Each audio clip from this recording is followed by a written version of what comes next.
Howdy, folks. Widget Walls from NeedCoffee.com here again.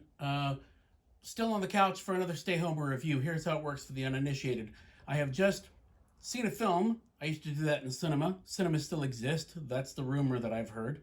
But I've watched a film here at the comfort of my own home and couch. And previously, I would tell you about it on my way home while trying to improvise a movie review and yet at the same time not die in Atlanta traffic.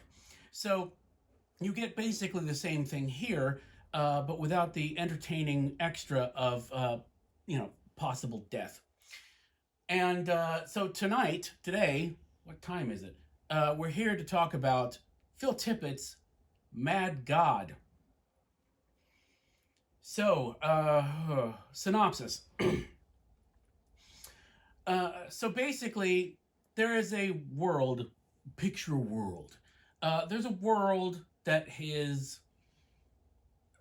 imagine a post-apocalyptic wasteland that you've put into some kind of container and shaken it like you're trying to shake up a thing of orange juice, and you've poured it out over an arid wasteland, and it's all populated by monsters.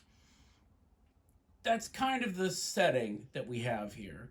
A rough sketch, anyway.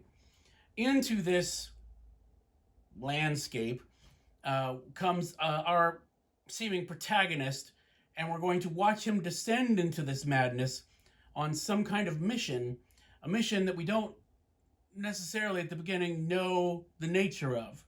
Um, that's the setup. That's what you need. That is more than probably you would have gleaned from the trailer. Um, wow. Okay, so for those of you who are not familiar, Mad God is Phil Tippett. I said Phil Tippett's Mad God. This is his film, Mad God. You probably go, I think I know that name. He was the dinosaur supervisor on Jurassic Park. That a whole viral thing happened where people were saying, "You had one job, Phil, and all these people died." And he had one of the best responses to a viral um, poking that I've ever seen. So, you know him from that, but you've seen his special effects work in everything. His animation work. He's been doing this for forever, and this is a stop motion film. Now, you might, when I say stop motion, those of you who watch these, you like movies, right? You know movies, okay? So you probably are thinking, hey, yeah, Leica, like Coraline, yeah. Henry Selick, or Nightmare Before Christmas. Oh, how nice. No, no. This is not that. Okay, this is something else. Um, it is. If you've watched these for any amount of time, you know that I don't like to watch disturbing films that are disturbing just for the sake of being disturbing. I'm disturbed enough as it stands, just sitting here. I'm disturbed plenty, thanks. So I need if something is going to be, disturbing or overly violent or anything, there needs to be a point to it besides, oh hey, watch what we can get away with, because that just, I don't know, it doesn't do anything to crank my tractor, okay? Um, but and so I say that to for two things. First, to warn you, uh, watch the trailer before you consider checking this out, because the film is not for everybody. I mean, I know a lot of you, okay, and and I love you, but there are a lot of you who don't need this film in your heads, okay. And you probably know who you are, but watch the trailer and judge for yourself. Your mileage may vary, void where prohibited, uh, professional driver on a closed course, whatever. So so there is that is a warning. But also that to say that, yes, there is a lot of random violence and even cruelty in the film, a lot of grotesque craziness. I mean, just there are, and I seldom curse at all on these because for some weird reason I want these things of all things to be family friendly. But there was a lot of the film I spent simply kind of watching the film slack-jawed, watching my television, going, what the hell am I looking at right now? And it's not because it was bad. On the contrary, it was amazing. And I mean, what was it? If I'm remembering the years right. The thing started in 1987. It was dormant for a while, but then it came back, and Phil Tippett, with a Kickstarter, basically finished the thing. But the years given were like 1987 to 2020 is the length of the project to completion. And when you see it, you will understand why it took so much time. Even if, 80% of that was not spent on, as you know, with stop motion, you know, figures that are like, I don't know, this big, and I'm assuming, I haven't seen any behind the scenes stuff, but this big on a set that's maybe this big, and you have to move this thing just a little bit, take a picture, and move this thing just a little bit, take another picture. So you know the basics of stop motion. It's exactly what it says on the tin, basically, stop motion animation. And yeah, so all of this, at times horrendous stuff is happening on the screen. Not overly so. I don't want you to think it's like, Faces of Death the musical or something, but there's just a lot of stuff that if this were a lesser film, a lesser piece of art, it would be hard to take. But part of what makes this work is that even when stuff was happening on screen that was just like, I was riveted by how beautiful it all was. And it's not, beautiful like, like rainbows and unicorns and stuff, but just the artistry at work and the level of detail involved is just mind-destroying, okay? I spent probably 45% of the film wondering what I was watching. Another 45% of the film marveling at just looking at what I was seeing on the screen and just thinking, oh my God, what must have gone into making that happen? And the other 20% of the film, I was remembering I was bad at math. So yeah, there was a lot of that going on. And just to give you an idea, I've talked about editing before. As an example, the last, Hunger Games movies, when they were obviously padding to fill time, normally, and I mentioned this, I think, at the time, normally you'd have somebody shows up at the outside of a building, you have an establishing shot of the building, and then they wind up in the room that they're supposed to be in, and then things proceed. But in Hunger Games, it'd be like, they show them entering the building and going down the hallway, getting the elevator ride down to the other hallway, and then hallway down to the room. Why? Because they had to fill time, because they felt the need to make it 2 movies. And there are a lot of things like that where I'm just like, can't we, we could trim 15 minutes off of this film. However, there is a sequence in this film in which a character is going down a flight of steps. And it's amazing.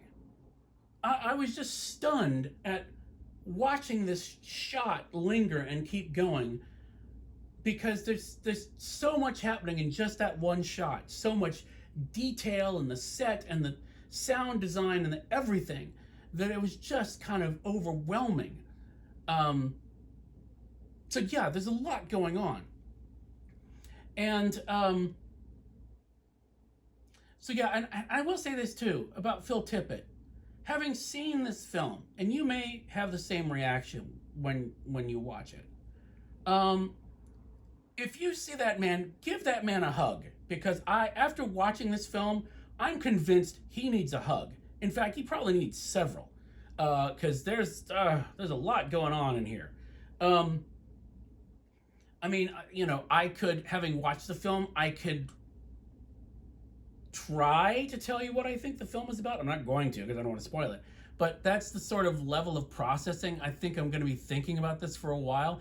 And I think also, and I'm going to make a weird comparison here, but hang tight for a second. I'm reminded of the approach to watching this, kind of like Finding Nemo. Hang on. In that, I found when watching Finding Nemo the first time, it was so gorgeous that the effects and the ocean and everything that they were doing artistically would distract from the narrative. So you really needed to watch. You really needed to be able to tell your brain, okay, just focus on the story this time. We'll come back and we'll watch it again, and we can look at all the happy plankton and whatever else that's flying around and be amazed. I'm not even sure, what. There's so many ways that you could talk about the narrative in this thing, but regardless, I really think you need to watch it twice if you're going to watch it. Watch it, steep in it for a bit, and then maybe watch it again. Now, okay, and that reminds me of something else. Speaking of steeping, okay, here's a segue for you. Another film I'm reminded of is Pink Floyd The Wall. I will tell you why. I saw online, this is what made me think of it. I saw online before I started watching that at some point they had a viewing party of Mad God, and don't get me wrong, I want to see this on the big screen really badly. I'd be fine with like an IMAX showing of this so I can get everything. But I would almost say I would recommend the first time you watch it either alone or at most with someone else who's seen it before. And here's why. Because I feel like the film, to me anyway, wanted to disturb you and then let you kind of soak in that disturbance for a while. And there are things that I found funny. I mean, at one point, the random violence just becomes funny because it's just so over the top, and I'm sure that was on purpose. So this, the film knows when it wants to release you from that tension that it's building. It has an agenda. This film, okay. So I think it's important to respect that and not do what happens when you're with a group, because here's why I brought up Pink Floyd The Wall. I would try to introduce people to Pink Floyd The Wall, and I found that it worked when I showed it to someone and they were by themselves and I was there, basically. So it's just the two of us. And the reason is because when you watch it in a group, because of that tension, you want to relieve that tension. And so you'll start cracking jokes. This is what I saw with Pink Floyd The Wall. I can imagine it with this as well. You'd start cracking jokes. And so the tension would be relieved and the impact is not there. And this is the sort of thing you can only, I know that this sounds dumb, but you can only see this for the first time once. There's, and you want to make that first time count. So I would say absolutely you want to watch it with a group later is my recommendation. And when, I'm sure at some point this will be on the big screen somewhere when, the apocalypse has faded some more, and I will absolutely go see it. But I think that the safest way to experience it and get the ups and downs of the tension that I felt like to me was in there on purpose is to watch it either alone or with someone, and they have to have seen it before. And it's the safest way to do it. But yeah, it's just an amazing, stunning film. It's not for everybody, but the people that it's for, it's for them. So, wow. And by the way, if Criterion wanted to put out like a 3-disc set, which basically like went through everything, I could watch that for days because I'm fascinated by this. And one last thing, and then I'll get to cups, because I know you're like, oh my God, Witch, calm down. What's in this? So with stop motion, Okay, again, you're familiar with it. Nightmare Before Christmas, whatever. So stop motion. At no point normally with stop motion do you have a moment where you go, "Oh, I thought Jack Skellington was alive." I mean, you don't. I've never experienced that.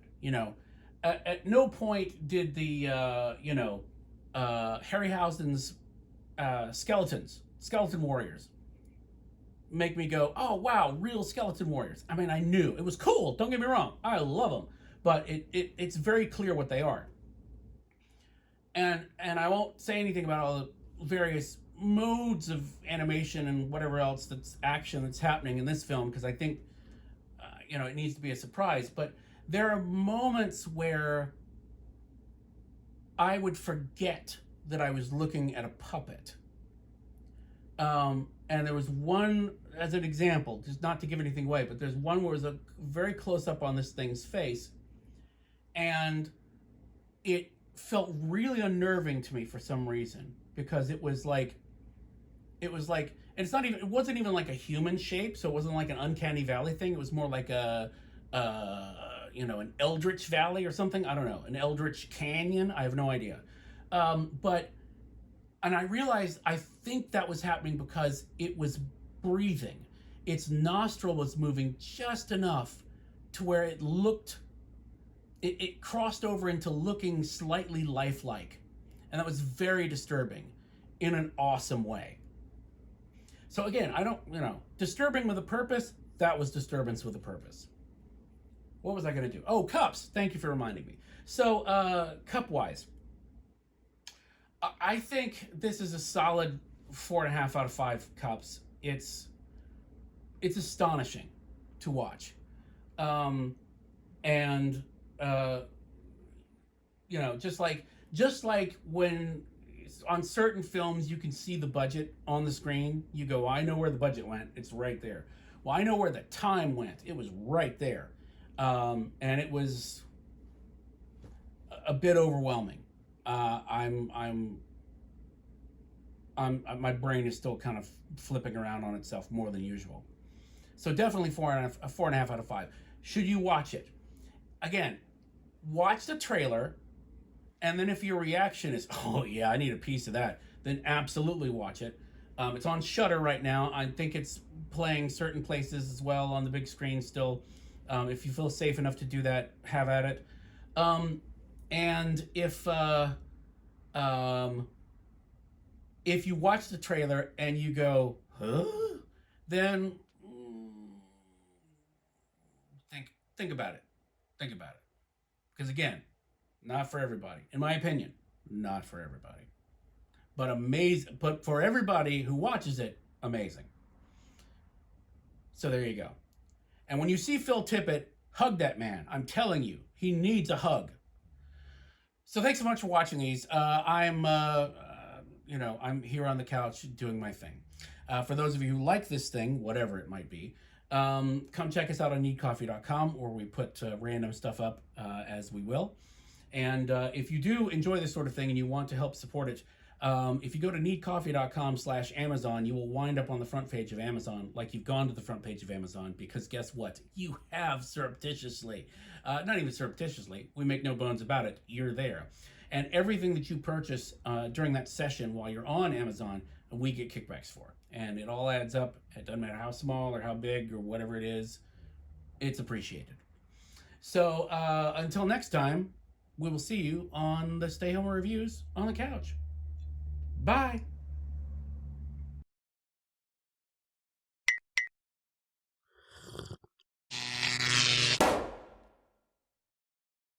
Do warn him before you go in for the hug, though, right? I mean, don't freak him out. He might be freaked out enough as it is. So don't freak him out any further.